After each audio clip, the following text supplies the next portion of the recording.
우리 오전 말씀을 좀 복습해 볼까요? 자, 복습 게임. 선물을 드릴까요? 자, 빌립보 교회 개척 멤버 3인 누구라고요? 루디아, 귀신 들린 여정, 그리고 로마 간수, 이 세 사람이죠. 자, 루디아를 다시 한번 생각해 볼까요? 당시에는 길드라고 하는 상업 조합이 있었는데 그 길드라고 하는 조합에 가입되지 않으면 사업하는 건 쉽지가 않은 거예요. 성공하는 거하고는 거리가 먼 거였어요.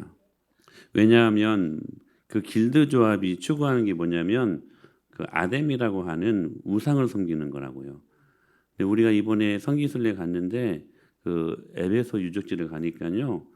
그 셀수스라고 도서관 밑에 가면 구멍이 하나 있는데 거기 책 보러 가는 게 아니라 책 보러 가는 척하면서 그 구멍으로 빠져가지고 그 음란한 행위 하려고 그런 조합이었다고요. 이게 당시에 이 길드 조합에 소속되어 있으면 다 이 짓을 하게 되어 있어.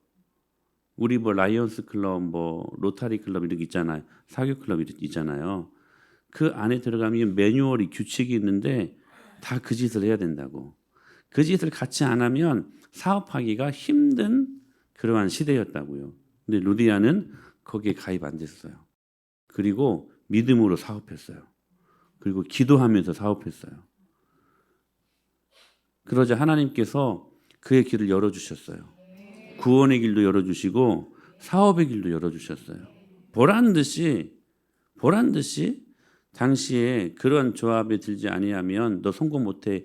이런 사람들에게 보란 듯이 예수 그리스도 믿고 성공한 사업가의 모습을 보여줬다는 거예요. 그런데 자, 바울의 전한 복음을 그가 듣고 그 마음이 열려가지고 예수님을 믿게 되는데 이 복음은 결코 그 혼자만 믿게 하지 않아요. 가로되 주 예수를 믿어라. 그리하면 너와 내 집이 구원을 받게 되리라. 할렐루야. 온 가족이 세례를 다 받게 되죠. 그리고 그 은혜가 너무 감사하니까 그 많은 돈 뭐 하겠어요. 자신의 집을 교회 장소로 제공을 하기 시작해요. 우리 어렸을 때 보면 항상 교회가 커지기 전에는 어떤 장로님을 위시로 몇 명이 장로님 댁에서 모여 예배를 시작하다. 항상 교회에서 집에서 이렇게 예배가 시작되는 교회 연역들을 많이 보지 않습니까? 우리 은혜마을 교회도 집에서 시작됐네. 집에서, 아파트에서. 그러니까 특별히 그 많은 돈을 주를 위해 썩을 양식을 구하지 않고 하늘의 양식을 구하면서 그 귀한 일들 앞에 쓰임을 받게 됩니다. 소위 성공한 상류층의 여성이었어요.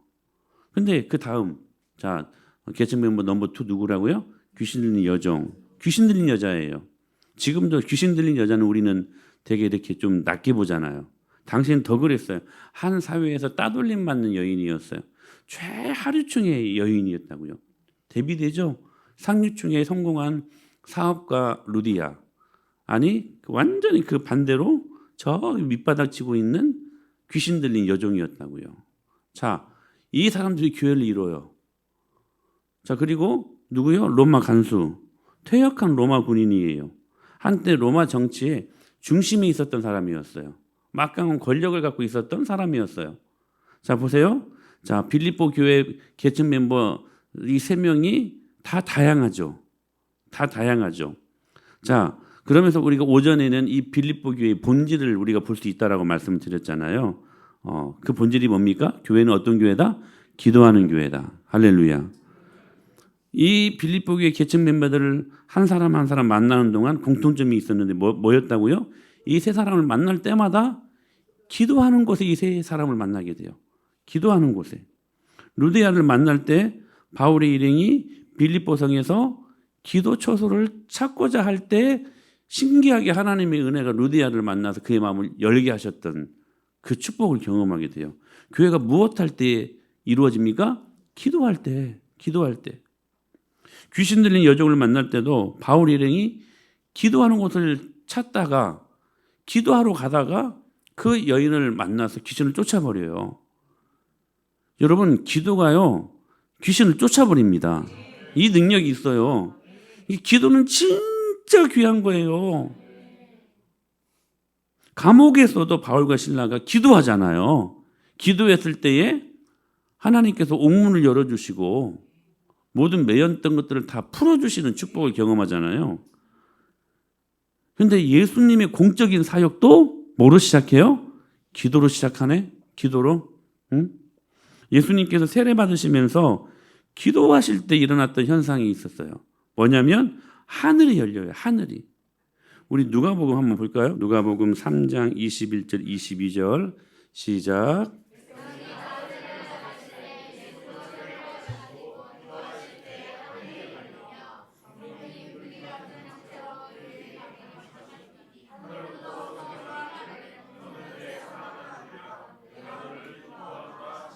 자, 이 말씀이 마태복음 3장에서도 마가복음 1장에서도 기록되어 있는데 오늘 누가복음 3장에서도 이 말씀을 똑같이 기록하고 있죠.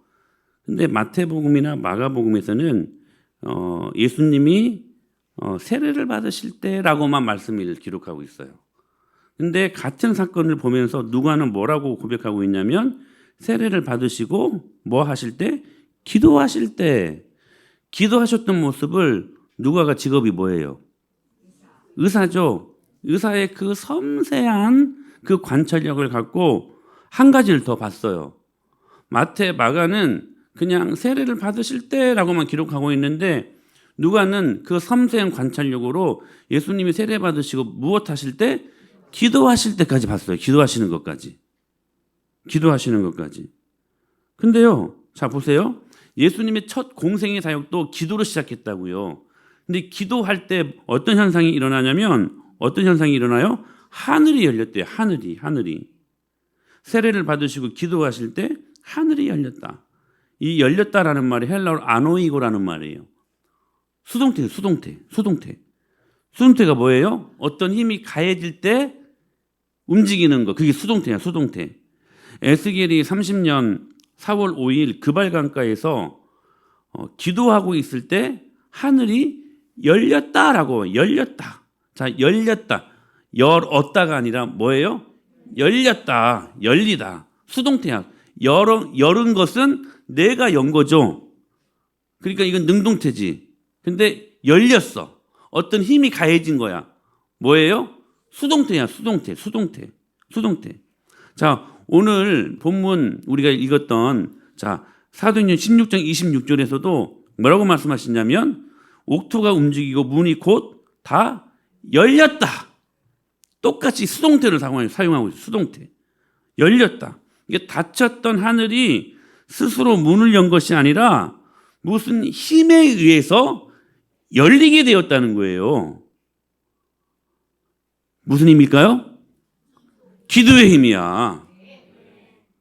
여러분 인생 가운데 하늘문이 열리기를 원하시죠? 열리기를 원하잖아, 진짜. 열려야 살지. 근데 하늘은 저절로 열리는 게 아니라는 거예요. 기도할 때 열리는 거라는 거예요. 그 어떤 힘이 가해질 때 움직이는 것, 그 어떤 힘이 뭐냐고요? 기도라는 거예요, 기도.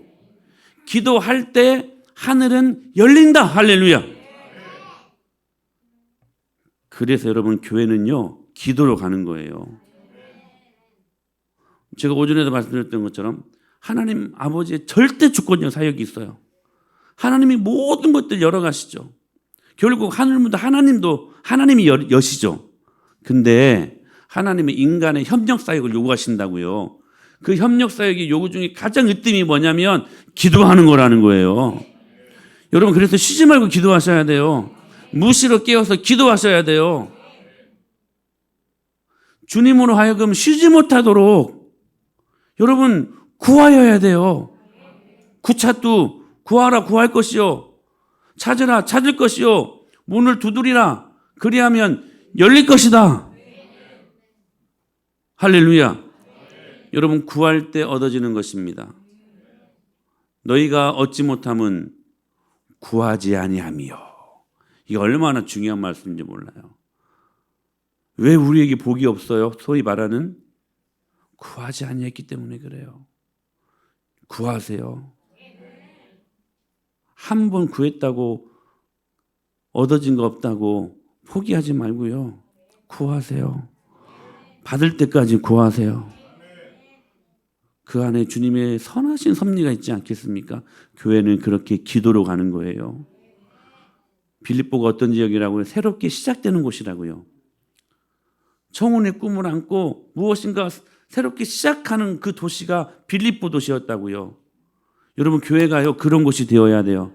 여러분이 무엇인가 삶을 시작할 때 내가 한번 멋지게 이제부터 살아봐야 되겠다. 내가 이제 진짜 신앙인에 대해서 한번 살아봐야 되겠다. 여러분의 그 빌립보가 어디 있습니까? 교회여야만 합니다. 교회여야 돼요. 교회. 빌립보 교회, 은혜마을 교회. 여러분, 교회를 통하여서 여러분의 삶을 다시 새롭게 디자인하십시오. 다시 새롭게 여러분 꿈꾸시고 비전을 바라보십시오. 할렐루야. 그 중심에 기도가 있어야 돼요. 또 하나는 이게 중요해요. 오늘 본문인데요. 하나됨이에요. 하나됨. 교회의 본질은 뭐라고요? 하나 되는 것이라고요. 재밌어요. 자, 루디아. 그리고 귀신 들린 여종을 생각하세요. 로마 간수를 생각하세요. 아무리 눈을 씻고 쳐다봐도 공통점이 없어. 공통점이 없어요. 최상류층의 CEO, 성공한 여성 CEO. 저기 하류층에 귀신 들린 여자라고요. 저 무당집에 있는 여자라고요. 퇴역한 한때는 로마 정치의 중심에 있었던 로마 간수였다고. 이 세 명의 조합이 아무리 맞춰보려고 해도 안 맞아요. 안 맞아요. 로터리나 라이온스 클럽은 그래도 어느 정도 좀 비싼 사람들이 모이잖아요. 안 맞는다니까요. 근데요, 그들이 교회를 멋지게 이룹니다. 전혀 안 맞을 것 같은데 신비하게 그들이 하나 돼요. 하나 돼요. 그리고요, 하나님이 얼마나 기뻐하는 아름다운 교회가 되는지 10년 후에 복음을 증거하다가 다시 잡혀 들어간 사도 바울.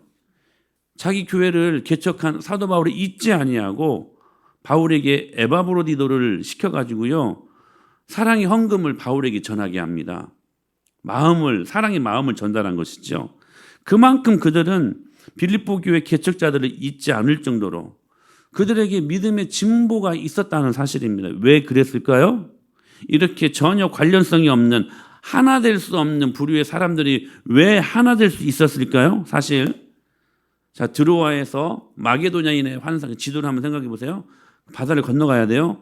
자, 마게도냐인의 환상을 바라보고 그 동진으로 향해졌던 그 바울 일행의 발걸음이 자, 다시 서진 유럽 쪽으로 이제 향하게 되죠.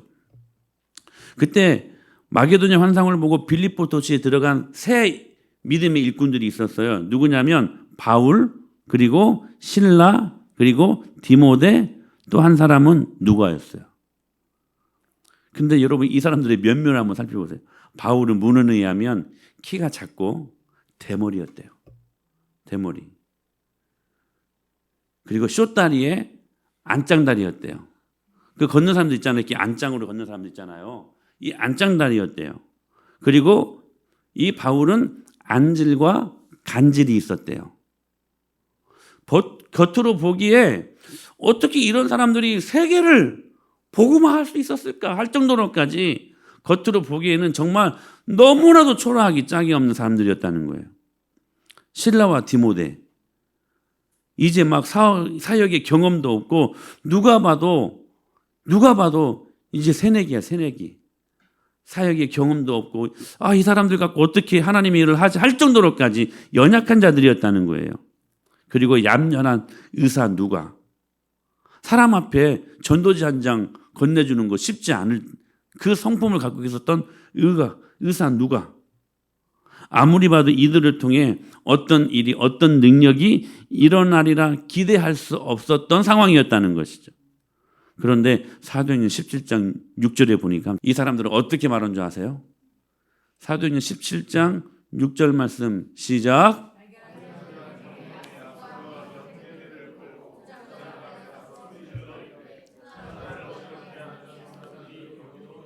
할렐루야. 이 사람들이 일컬어 뭐라고 말하냐면 천하를 어지럽게 한 자들이다. 이렇게 연약해 보이는 이 네 명의 사람들이 그 지역을 뒤집어 놔버린 거예요. 사랑하는 여러분, 오늘 우리가 이런 사람들 되어야 되지 않겠습니까? 우리 지호가 반을 뒤집어 놔버려야 돼, 복음으로. 우리 하린이는 아빠를 구원하고, 하연이는 반에 가서 막 복음으로 막 반을 뒤집어 놔버려야 돼, 막. 외갓집을 뒤집어 놔버려야 돼. 할렐루야, 우리. 하연이가 예것집 안 믿는 예수님. 맞아. 하연이의 믿음으로. 지금 그러한, 우리 하연이가 믿음이 있네. 그러한 지금 별명을, 평가를 받고 있었다는 거예요. 사랑하는 여러분, 뭐가 이런 일들을 가능하게 했을까? 뭐가? 여러분, 이게요, 세상에 알 수 없는 교회의 신비야, 신비. 교회는 그 작은 자가 천을 이루고, 교회는 그 약한 자가 강국을 이루는 곳이에요. 교회는 다양한 사람들이 들어와 복음으로 하나 되는 곳이야. 빌립보 교회가 바로 이러한 은혜를 누리고 있었다는 거예요. 다시 오늘 본문 빌립보서 2장 1절로 4절 같이 읽어요. 시작. 그러므로 그리스도 안에 무슨 권면이나 사랑에 무슨 위로나 사랑 성령에 무슨 교제나 긍휼이나 자비가 있거든 마음을 같이하여 같은 사랑을 가지고 뜻을 합하며 한 마음을 품어 아무 일이든지 다툼이나 허용으로 하지 말고 오직 겸손한 마음으로 각각 자기보다 남을 낮게 여기고 각각 자기 일을 돌볼 뿐더러 또한 각각 다른 사람들의 일을 돌보아 나의 기쁨을 충만하게 하라. 빌립보 교회는 이러한 교회였어요. 마음을 같이 하는 교회였어요. 자, 보세요. 다 달랐다니까요. 루디아, 귀신 들린 여종, 그리고 로마 간수 어느 정도 달라야지. 너무 판이한 사람들인데도 불구하고 마음을 같이 했어요. 각각 자기 일뿐만이 아니라 다른 사람들의 일까지도 겸손한 마음으로 돌보고 그 안에 사랑이 싹트고 열매가 넘치는 교회였다는 거예요. 이것이 어떻게 가능했어요? 이것 때문에 가능했어요. 5절. 너희 안에 이 마음을 품으라. 곧 그리스도 예수의 마음이니 그는 근본 하나님의 본체시나 하나님과 동등됨을 취할 것으로 여기지 아니하시고 오히려 자기를 비워 종의 형체를 가지사 사람들과 같이 되셨고 사람의 모양으로 나타나사 자기를 낮추시고 죽기까지 복종하셨으니 곧 십자가에 할렐루야. 이 일이 왜 가능해요? 왜 교회가 말도 안 되는 다양한 사람들이 들어와서 남녀노소 빈부 귀천을 막론하고 하나 될 수 있냐? 무엇 때문인가? 예수님 우리 마음 안에 계시면 가능합니다. 이게 주님이 주시는 신비예요. 신비. 복음이 주는 능력이라는 거예요. 여러분 예수님의 제자들을 보십시오. 어부들이었고 세리들이었고 열심당원도 있었고 다양하지 않습니까? 그런데 신기하게 하나 돼요. 제가 몇 번 말씀드렸었죠. 이 12명 안에는 열심당원 누가 있었어요? 시몬이 있었어요. 우리식으로 말하면 당시 그 로마로부터 자유를 얻기 위해 해방받기 위해 우리식으로 말하면 독립군. 근데 이 12명 안에 누가 있었어요? 세리 마태가 있었네. 세리 마태는 누구예요? 우리식으로 말하면 친일파 매국노. 그러니까 당시에는 친로마파야. 이거 완전히 상극이잖아요. 독립군은 일본 사람들을 때려잡는 사람들이라고요. 마찬가지로 이 세리 마태도 일본에 빌붙어 가지고 독립군과 척지는 사람 아니었어요. 여러분 세리 마태가 얼마나 많이 떨면서 살았을까? 언제 어느 순간에 뒤에 와가지고 이 세리 마태의 등에 열심당원이었던 시몬이 비수를 꽂을 줄 모르는 그 두려움과 그 염려 속에서 그런데 전혀 상극인 이 두 사람이요 12명 안에 들어왔어요. 그리고 신비하게 아름다운 조화를 이루고 12명의 제자의 큰 축복과 능력을 경험하는 공동체가 될 수 있었다고요. 이 구도를 누가 만드셨어요? 예수님이. 어쩌다가 그런 게 아니에요. 예수님이 그들을 부르셔서 만드신 거예요. 교회는요, 이런 곳이어야 돼요. 분리될 때 절대로 교회는 힘을 얻을 수 없습니다. 교회는 하나 될 때 힘을 얻을 수 있어요. 바벨탑으로 언어를 흩으실 때 바벨탑을 건설하지 못했어요. 언어가 안 되니까. 그러나 오순절 성령이 강림하실 때, 자, 우리 사도행전 아주 중요한 말씀이 있어요. 사도행전 2장 8 시작. 우리가 갑자기 오순절날 성령님 임하시는데 다 다른 나라에서 왔는데 말도 다르고, 왜냐하면 그 바벨탑 창세기 11장 보면 바벨탑을 흩어버리시잖아요. 그리고 말이 다 그때부터 다르게 막 영어, 불어 막 다 다르게 됐다고요. 그래서 하나가 안 되는 거예요. 뭔가 일을 하고 싶어도 말이 안 통하니까 안 되는 거예요, 막. 근데 오순절 성령이 강림하니까 그 다양한 나라의 사람들이 들어와서 하나님께 기도하기 시작하는데, 우리 각 사람이 난고 방언으로 듣게 되는 것이 어찌 되면 그 사람들의 말이 들리는 거야. 해석이 되는 거예요. 번역이 되는 거예요. 영어로 말하는 통역이 되는 거야. 불어로 말하는데 우리나라 말로 통역이 되는 거예요. 언어가 갑자기 하나가 돼버렸어. 분리되었을 때는 일을 못했어요. 능력이 없었어. 그런데 하나 되고 마음을 모으니까요, 그들이 하나 될 때 사도행전 1장 8절에 있는 말씀처럼 예루살렘과 온 유대와 사마리아와 땅 끝까지 이르러서 복음의 놀라운 능력을 증거하는, 복음으로 세상을 초토화시켜버리는, 그들의 표현대로는 세상을 어지럽게 하는 사람들이 될 수 있었다는 거예요. 교회는 여러분 하나 되는 곳입니다. 왜요? 예수님이 계시면 돼요. 부부관계도요, 내 평생 살았는데 왜 이렇게 마음이 안 통하는지, 내 남편과 내 아내가. 여러분, 예수님 계시면 신기하게 하나 돼요. 하나 돼요. 그러므로 마음을 같이 하셔야 돼요. 하나 되려고 예수님 마음 우리들 안에 계속 품을 수 있어야 돼요. 그래서 교회가 같이 목장별로 7주 동안 기도하자고 할 때, 여러분, 아간이 있으면 안 돼요. 아간이 있으면 안 돼요. 진짜 온 교인이 마음을 함께하여 함께 기도하면요, 역사가 일어나게 되어 있어요. 그러므로 우리 안에 아간이 있으면 안 돼요. 아간이 누군지 아시죠? 우리 안에 아간이 있으면 안 돼요. 한때 어떤 교회 안에 이런 목장 모임들이 있었어요. 마음을 좀 같이 한다고, 진짜 같이 한다고 이상한 방향으로 가버렸어요. 뭐냐면 교회 안에 법조인들 목장, 끼리끼리 노는 목장들이 있었어요. 교회 안에 사업인 목장, 끼리끼리. 교회 안에 의료인 목장, 의사들만 모이는 목장. 그렇게 모이니까 교회가 몇 년 안 가서 나뉘어지더라는 거예요. 교회는 루디아도 있어야 되고요, 귀신 들린 여종도 있어야 되고요, 물론 귀신이 나갔지만, 그리고 로마 간수도 있어야 돼요. 그리고 예수님으로 신비하게 하나 되는 곳. 그렇게 하나 될 때에 강력한 하나님의 능력을 발휘할 수 있는 곳이 될 수 있다고요. 오늘 우리 모두가 빌립보 교회의 그 모델을 보고 우리 은혜마을교회가 그렇게 설 수 있게 되기를 축복합니다. 단에서 저를 통해 하나님의 말씀이 선포될 때에 그 말씀 하나님의 말씀으로 받고 그냥 아멘하고 순종하는 거야. 순종해보는 거야. 그럴 때 주님 어떻게 일하실지 믿음으로 경험하고 말씀 앞에 바로 세워지는 저와 여러분이 될 수 있게 되기를 간절히 축복합니다.